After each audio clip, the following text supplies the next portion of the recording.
I am the direct descendant of the North American slave trade. Both my parents are black, all 4 of my grandparents are black, all 8 of my great-grandparents, all 16 of my great-greats. On my mother's side, my ancestors were enslaved in Alabama. On my father's side, we were enslaved in Texas. I am not oppressed. I'm not oppressed, and I'm not a victim. I'm neither oppressed nor a victim.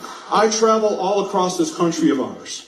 And I check into hotels, and I fly commercially, and I walk into retail establishments, and I order food in restaurants. I go wherever I want, whenever I want. I am treated with kindness, dignity, and respect, literally from coast to coast. I have 3 children. They are not oppressed either, although they are victims. I've taught my children they are victims of 3 things: their own ignorance, their own laziness, and their own poor decision making. That is all. My children, we are not victims of America. We are not victims of some unseen 190-year-old force that kind of floats around in the ether. Putting critical race theory into our classrooms is taking our nation in the wrong direction. Racism in America would by and large be dead today if it were not for certain people and institutions keeping it on life support. And sadly, very sadly, one of those institutions is the American education system. I can think of nothing more damaging to a society than to tell a baby born today that she has grievances against another baby born today simply because of what their ancestors may have done 2 centuries ago. There is simply no point in doing that to our children. And putting critical race theory into our classrooms in part does that. Putting critical race theory into our classrooms is not combating racism.